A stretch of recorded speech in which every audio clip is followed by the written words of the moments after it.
আমার এই স্টিলের কড়াইটা কেনার পর থেকেই না একের উপর এক মানে বিপদ লেগেই আছে। কি বিপদ জানো তো? এই স্টিলের কড়াইটা যেদিনকে ১ম রান্না করব, পায়েস করেছিলাম ছেলের জন্মদিনের দিন, সেদিনকে তো কোনো সমস্যা হয়নি। কিন্তু এর মাঝে একদিনে বললাম না আগের রবিবারে, মানে আমার সঙ্গে এত বড় একটা দুর্ঘটনা ঘটে গিয়েছিল, সেটা আমি তোমাদেরকে আজকে শেয়ার করব। হ্যালো এভরিওয়ান, নমস্কার সবাইকে। সবাই কেমন আছো বলো? আমি ভালো আছি আগের থেকে এখন। আমি মানে এই কড়াইটা কিনে নিয়ে আসার পরে ছেলের জন্মদিনের দিনকে পায়েস করেছিলাম। তারপরে এই রবিবারের দিনকে একটুখানি মানে তরকারি রান্না করতে গিয়েছিলাম। তা সকালে লুচি করে দিয়েছিলাম ছেলেকে, আর একটু তেল ছিল, আমি বলছি তাহলে এটাই মাংস করব। তা সেই মাংস করতে নেব, এর মধ্যে কড়াইয়ে তেল দিয়ে ঢাকনা দিয়ে বসিয়ে কমিয়ে গ্যাসে রেখে দিয়েছি। আর এদিকে আবার বাড়ি ঘরদোর পরিষ্কার করতে একটা লোককে বলেছিলাম, সে এসেছে। আসার পরে না এবার আমার মনে নেই যে কড়াইয়ে তেল বসানো রয়েছে। এবার আমি যখন মনে পড়েছে গিয়েছি, গিয়ে যেই কড়াইয়ের ঢাকনাটা খুলেছি, ধপ করে আমার মুখের মধ্যে আগুনের মানে পুরো কড়াইটায় আগুন ধরে গিয়েছিল। আর ওই জানলায় একটা মানে ওড়না দেওয়া ছিল, সেটাও দাউ দাউ করে আগুন ধরে গেছিলো। যাই হোক, বিপদের হাত থেকে বেঁচে গিয়েছিলাম। একটু মুখে ভাপ লেগেছিল, তা অতটা অসুবিধা হয়েছিল না।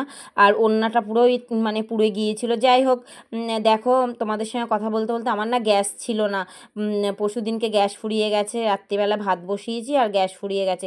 তাই সেই গ্যাসের দাদাকে বলে এসেছিলাম। এবার কালকে তো বাজারে গিয়েছিলাম, দেখেছো, এবার বাজারে গিয়েছিলাম, দাদা আবার গ্যাস পাঠিয়ে দিয়েছিল। তা যাই হোক, উনি আবার ফিরে চলে গেছিলো। আমি আবার ফোন করলাম, আমি তো এরকম মাছ এনেছি, তাহলে কী করে রান্না করবো, তাহলে গ্যাসটা এখন এসে গেছে, দিয়ে যেতে বলেন। বলছে আপনাদের বাড়ি গিয়েছিল তো। তা যাই হোক, ওই দাদা ওই যে মানে ভ্যানে করে দিয়ে গেছে, মানে উনি ওই ভ্যানে করে দিয়ে যায়। আর আমাদের এখানে যে এজেন্ট, সে বললো যে আমি পাঠিয়ে দিয়েছি।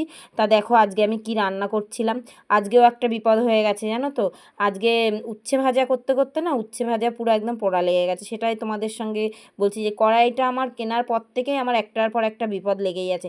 কালকে বৃষ্টি আসছিল, আর ওই উচ্ছে ভাজা বসিয়ে আমি মানে গ্যাসটায় যে বাড়ানো রয়েছে আমার আর মনে নেই। এবার পাশে একজনা বলছে কি, এই তোমাদের বাড়ি কী একটা গন্ধ বেরোচ্ছে, আর রান্নাঘর দিয়ে ধোয়া বেরোচ্ছে। তাড়াতাড়ি করে গিয়ে সে গ্যাস বন্ধ করে দিয়েছি।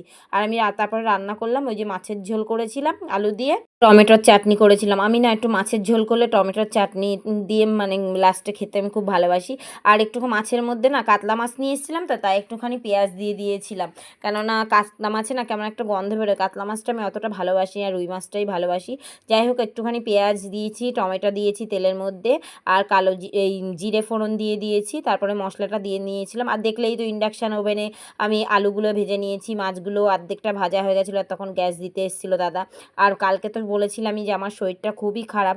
যাই হোক, আমি ভালো আছি। আজকেও একটু বাজারে গিয়েছিলাম, কালকে তো বৃহস্পতিবার, তাই কলা পান সুপারি এগুলো নিয়ে এসেছি, আর মিষ্টি নিয়ে এসেছি ঠাকুরের জন্য।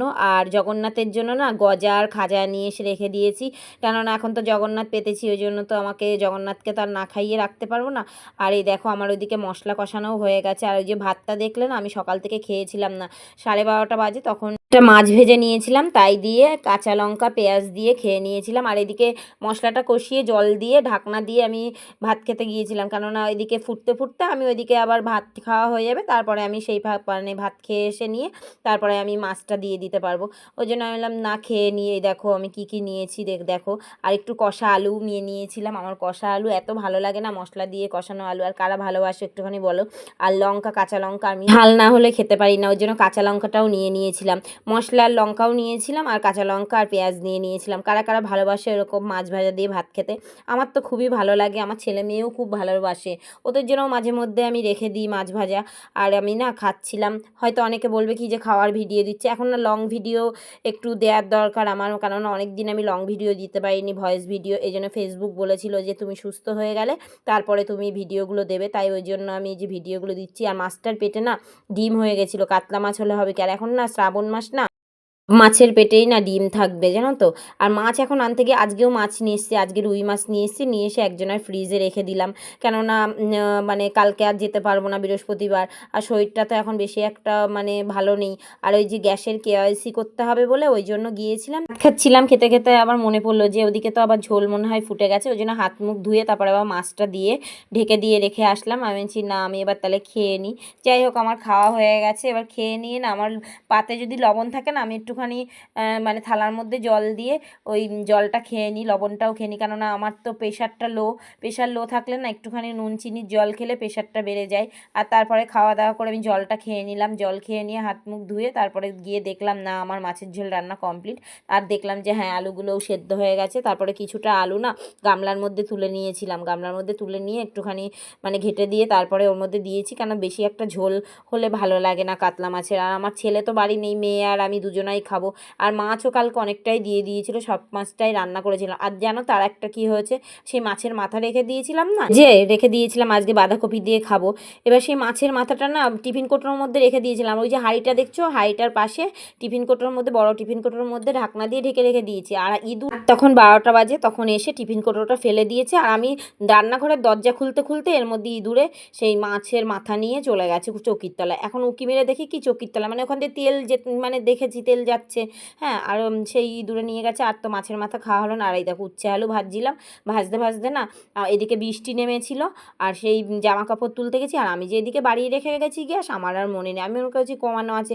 আর তো যে ঢাকনা দিয়ে রেখে দিয়ে চলে গেছিলাম। আর এই দেখো আমার মানে উচ্ছে আলু ভাজা তো আমার কালকে কপালে জোটেনি, বলে না যেটুখানি কপালে জোটার সেইটুখানি জুটবে। আর ওই যে দেখলেই তো চাটনি করেছিলাম, চাটনিটা না মাছ খাওয়ার পরে খেলে মুখের যে আষ্টে গন্ধটা থাকে ওটা থাকে না, ওর জন্য মাছ মাংস আমি রান্না করলেই আমি চাটনি করি।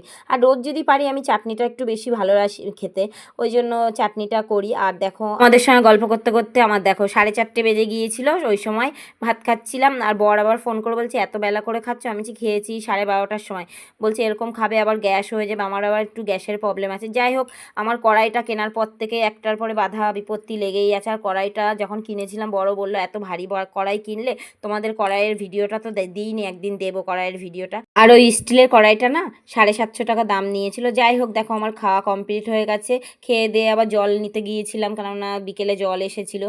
আর জ্যাঠানা আজকে আবার কুলেখাড়া দিয়েছে, আর 2টো মুসুম্বি লেবু নিয়ে এসেছি। ঠিক আছে বন্ধুরা, আজকের মতো বিদায় নিলাম, টাটা, রাধে রাধে।